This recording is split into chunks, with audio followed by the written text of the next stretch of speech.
Hi guys, and you're back with IDED of IDEDOnline, and joining me today is my good friend Tennessee Gaming. What's up, everybody?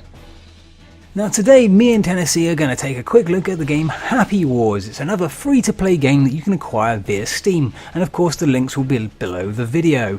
Now this is a rather unique sort of battle strategy game. It's very unusual is all I can say about it. We've had a quick battle through this one when we played it previously, and I just wanted to go through all of the basics with you today. So as you can see here, you've got all the information on updates, leaderboards and all the other bits and pieces, but we'll just go straight on to show you the different styles of game modes. So I don't know if you want to take this bit over, Tennessee? Well, let's start at the top here. We got the multiplayer, the single player, and the mission mode. These are the three main modes they are. The mission mode is a little bit different for me. I haven't quite understood it, but it's basically when you complete certain missions, like you see there, go to the tutorial screen, complete each tutorial, it's going to give you these stars. These happy stars come in very handy later on when we cover that part.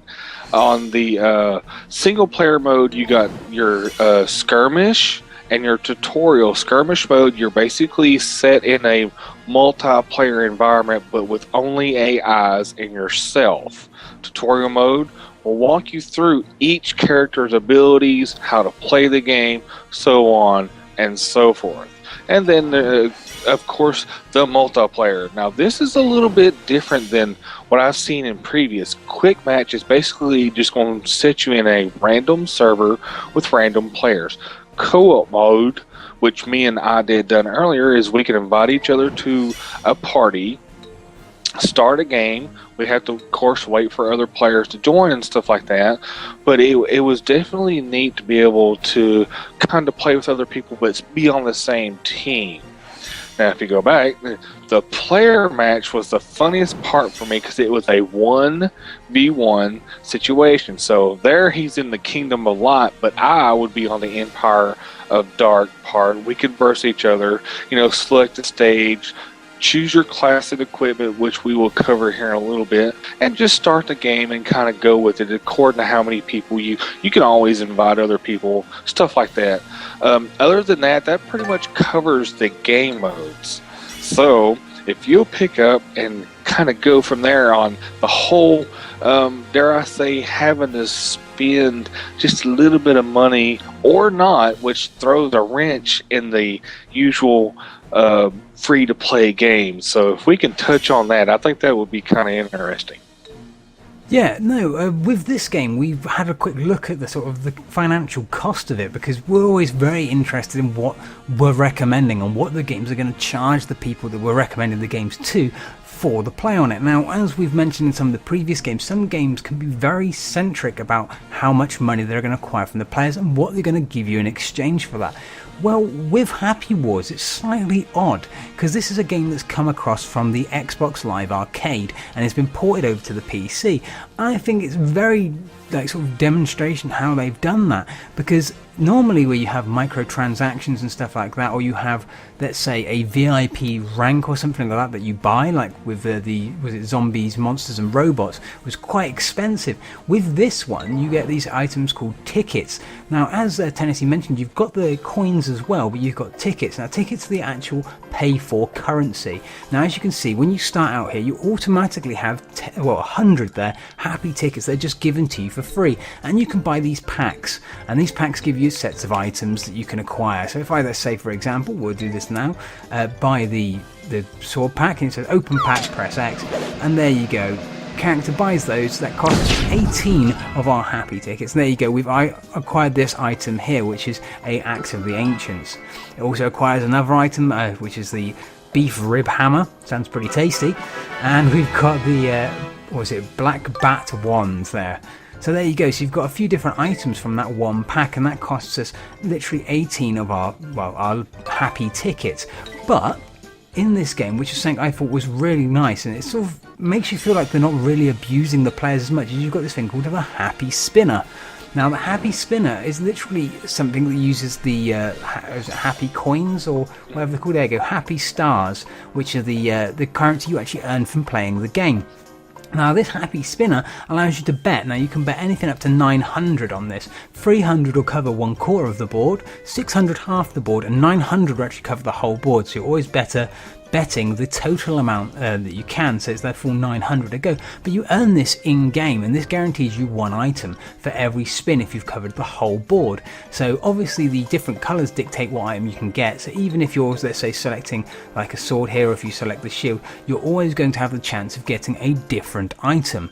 So there's not always a guarantee you're going to get the one type of item you want. But the fact is, with just playing the game itself, you can guarantee yourself that you actually still get items, so you're not being ridiculed, so to speak, for not putting money into the game, which I think was a really good factor. It doesn't feel like you're being abused or forced into a situation where you have to hand over your cash. The game is just fun on its own on its own side, so to speak. But let's go past the element of actually what you get for your money in the game, because it doesn't feel that you need it so much. We'll go into the actual multiplayer side of it. This is the main element that comes into it. So we'll just go to a quick match. And this is the next thing that I think Tennessee was actually saying about, is you have a slight problem here. And I'll let you cover that if you would. It takes forever. Now watch, it's going to make me a liar, but it takes forever to really get a game going, because you have to have so many players, and then they have to sync up or match make, dare I say, to be able to play the game. And then after they've done all that, they got to connect all the players to play the match. When me and IDED were running through it there in the beginning, it did take longer than it expected to start a game. Like right here, it's matchmaking still with other players. It's almost like it has to get to a certain number and then make sure that those players will match together. And then it's got to go through and do it all over again, because as you've seen there, people will leave, people will join. It just seems like it takes way too long. It's like the matchmaking system needs a little bit of work to make the game start faster, to run better, things like that. But it does give you quite a bit of time to set up your class and equipment over there, so it does, have its ups and downsides. But see, like right here, see, now it's going to have to connect with all the other players, which according to where they are in the world could take some time. So the matchmaking, in my opinion, definitely needs maybe a fix, maybe a bump up, maybe something to change it around to make it a little bit more accessible and easier to connect with other players regardless of where they're at. Yeah, and just to clarify here as well, with this, mine's actually connecting a little bit quicker than it normally would, because I've actually had to turn off all of my firewall and any other sort of protection software I've got to make the game run smoothly. When me and Tennessee originally tried to play the game together online, we were having problems because my firewall would literally cause the game to drop out. It would, because it's a peer-to-peer game, it would think that there's some sort of attack going on when you're connecting to all these players, and all of a sudden I would get kicked. That would actually close down the whole game, as Tennessee was telling me. It was saying there's not enough players to continue playing, and all of a sudden the whole game shuts down, which is a really bad problem to have. I can understand that obviously this most probably is a problem that's caused from it being a port of an Xbox game, because obviously that's not going to be present. They can guarantee the setup of every single Xbox, where you can't do so with a PC, so it's something that hasn't been taken into consideration. Now, just as we start the game here, I just wanted to show you there's the 3 different classes: your warrior, your cleric, and your mage type. Each one has its own definite abilities, and what we'll do is we'll start off with the warrior. So here's the game map, and it allows you to select where you spawn. As you collect more of the totems throughout the base, you can actually spawn in different sections. So as you can see here, my guys have taken this one, and I can now spawn there. And there we go. Now, this is done via building, if I'm correct, and you can do that with left trigger, and I don't know, what was the button for it on the actual keyboard, Tennessee? It was the right mouse button would build, so it was just the one click again, but it's one of those, it's one of those things I wanted to touch on. This is very team-based gameplay. You cannot build these totems, dare I say, completely by yourself. It's going to take your entire team to get it up there quickly without, having somebody else attack you, things like that. If you try to do it yourself, it seems like it takes way longer, so it's better to have, like you see there's 3 or 4 different people working on that same build. It just makes it go faster, gives you a better spawn, so on and so forth, so that even when you're trying to attack another one's base, teamwork is an absolute must. So that's one of those things that I found that I didn't like. It's because there's no communication. You don't see any chat there. There's no voice that you can just automatically be like, hey man, you need to go here. They did have a feature where on the keyboard, if you press V, you can, like, dare I say, give a command.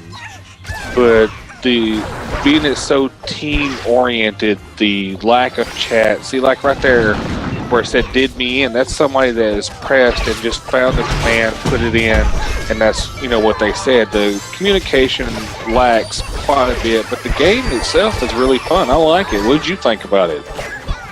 Yeah, I've enjoyed it so far. It's a very interesting game.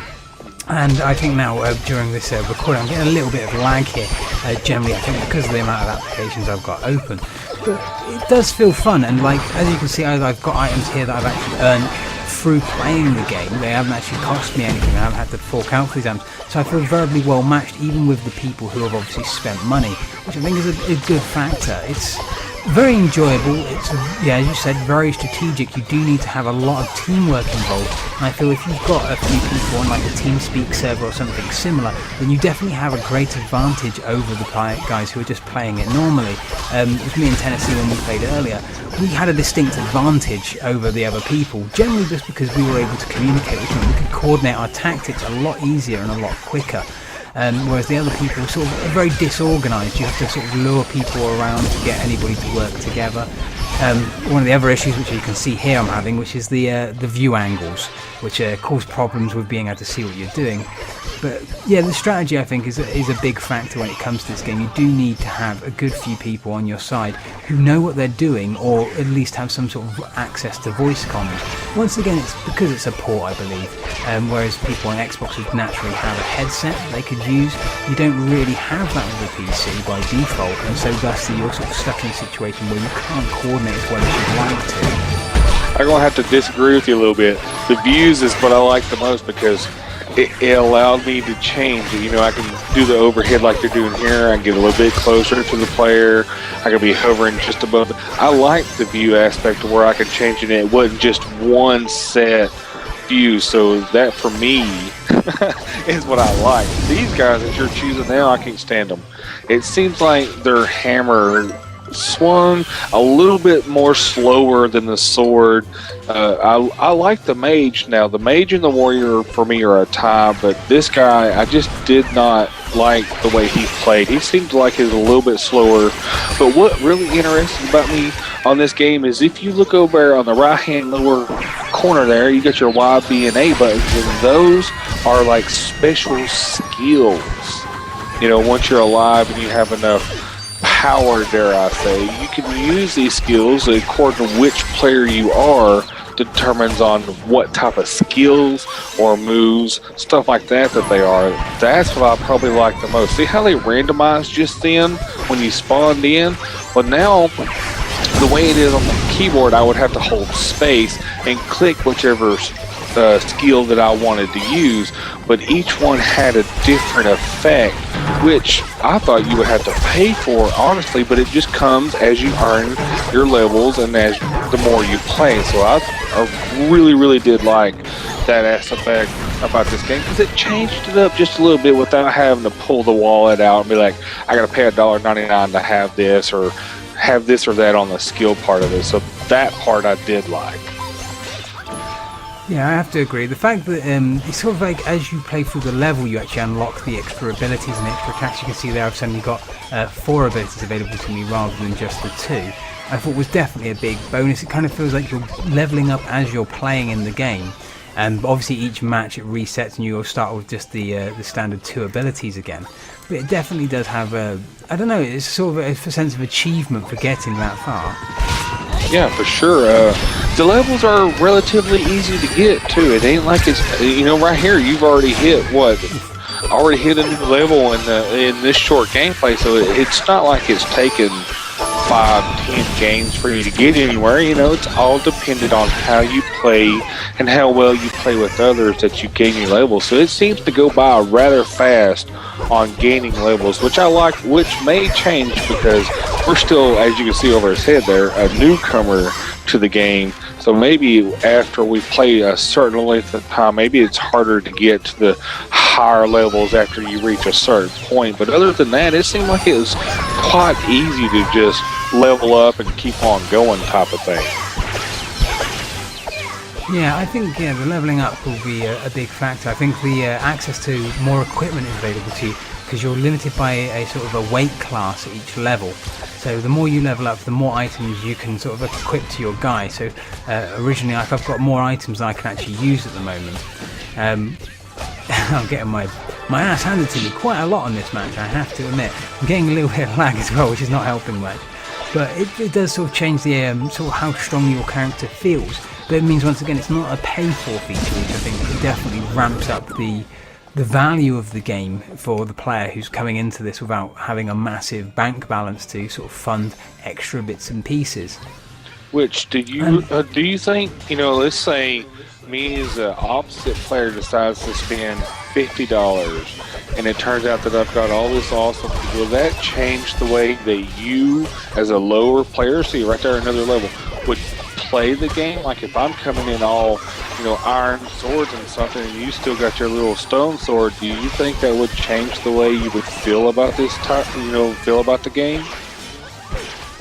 I don't think so, because I think because everything can be acquired regardless of the means, so to speak. Yes, you could acquire it via putting money in, but that same item could still be acquired by someone who's put no money in, as long as they're willing to spend the time. And I think that's where the sort of the fairness of the game's got to come into it. Because obviously a person who's willing to put a lot of time in means they're giving the game life and giving other people the opportunity to play the game, whereas people who are obviously putting the money in maybe only play for 10-15 minutes, but they're going to end up being like the best equipped player in the match because they've got that ability. Which, don't get me wrong, I think is fair. If you're going to put money into a game, you're supporting the developers, and so thus you do deserve to be a bit more powerful, so to speak, or more powerful quicker, which is fair enough. But the fact that it can still be attained by anybody makes it a lot more fair. Very, very true. What map are you on? I don't even know this map. I don't think I got the enjoyment of playing on this. Yeah, no, this one I believe is called Twilight. It's a bit different, I have to admit. It's a little bit crazy as well. Some of the abilities that the guys are pulling out here is ridiculous. And this guy is being healed by a healer behind him, which is not a good factor for me. I'm not going to survive long, with that happening. But you leveled up. I think the other team are a little bit more well organised than I am. Admittedly, I'm not paying the most attention that I should to the game as a whole, I have to admit. Whereas I should be spending a little bit more time. Oh, see, look, I shouldn't have done that there either. This guy here, come on, you. I've got to watch out, because the warriors will kill a mage without any problem. Now that we've touched everything, but this one subject I'll bring up while you're sitting there trying to survive, what do you think about the graphic side of this game? I think it's a bit weird that all the guys look like bobbleheads. They all have that ragdoll, Sackboy, dare I say, type cartoon look to them. So, it kind of confused me in a little bit. I thought I was playing that type of game, and then to have swords and everything else introduced into it, I was like, okay, that's definitely different. But the overall graphics of look at the ground of the layout, it's actually really well done. It's a little bit more cartoony than most gamers might like, but for me, I thought everything but the character itself was actually really well done. I like the way it laid out. I'm not going to survive this. There we go. But yeah, no, the graphics themselves, I don't know, it's one of those things that it comes down to the uniqueness, doesn't it? Because it's kind of appealing, I suppose, to all generations, which is what they're going for. And it gives it its own unique feel, because I think the only problem with a lot of games nowadays is they all blend into each other, because there's too many games out there that want to be Half-Life, or want to be Portal, or they want to be World of Warcraft, or, they want to do something that someone else has already done, and because of that, the game itself doesn't really feel like it's got its own life to it. It feels too much like it's just copying another game, and thus it sort of fades into the background of sort of gaming history because of the fact that it's just another spin-off, so to speak. So I think, yeah, touching on the graphical side of things was definitely a right move there, really, because it does have its own unique feel to it, and I believe that's must be one of the reasons that I think this game becomes a lot more enjoyable, is because you can tell that the people who've put the work into it have actually put some appreciation for what they're doing. They don't want to be someone else, they wanted to have their own game. That was my main point for pointing it out, is because it's just like you said, you have so many games that look exactly the same, that play the same. This is just different. It's like its own. I don't understand why a whole lot more players aren't just burning this game up. Maybe it's more popular on the Xbox for all I know. I didn't, until you brought it up, I didn't even know this game was on the Xbox. So that itself is quite interesting. I've always seen the PC game go to the Xbox, not the other way around. Yeah, not vice versa. Yeah, I do admit that it was for me. I found that quite strange as well, because it's not often that it goes the other way around. It's usually the games start off on the PC because it's the more amicable platform to develop for most developers. It's cheaper. There's not any inherent costs to it. Whereas, let's say for example, I know like PlayStation charge like $100,000 before you can even develop for their console, just have rights to the SDK to develop for it. Whereas the PC, you can pretty much get tools almost for free to generate games. Oh my goodness, what happened, Matt? A happy miracle occurred and I've turned into a flower. I'm telling you, dude, those mages, that's what happens when you get those when you get those certain skills and you hit a certain level. That, like I said, the mage and the warrior were my two favorites. The warrior being the faster one, the mage being that right there, that factor. You can change the entire team, one move, you've won that battle, didn't have to touch them, and it was over. So yeah, that's definitely funny. Yeah, I haven't seen that one before. Even when I played on the Xbox, I never saw that ability take place. So maybe there are some new things in it, or maybe I just didn't really play enough of it on the Xbox to warrant it, so to speak. But no, it's definitely a good game. I feel it's well worth a try for anybody out there who wants to try out a different style of sort of battle arena game. It definitely is comparable to very many of the MOBAs out there, the massively online battle arenas. Obviously, it's all players, it's more of a fighting game, I suppose, in essence. I suppose most people like it's not a MOBA because there's no minions walking across the map or anything like that. But it definitely has that feel to it. I definitely think I'd recommend it. It's a lot of fun. It's quite entertaining. It's got definitely, as you said, its own look to it. A lot of strategy, so it's definitely a game to be played with a lot of your friends if you can get them together to sort of form your own team. But yeah, I reckon beyond that, if there's anything else you'd want to comment on, Tennessee? No, I don't have to completely agree. I totally recommend this game. This is way too much fun to be missing out on. Okay, well, we'll wrap it up for this one. So thanks very much for joining us for another free-to-play Fever, folks. Remember, if you've enjoyed the video, give us both a like and a subscribe. It's been a pleasure to see you both, and it's been a pleasure having you with us, Tennessee, for this video. And until next time, we'll catch you all soon. Peace.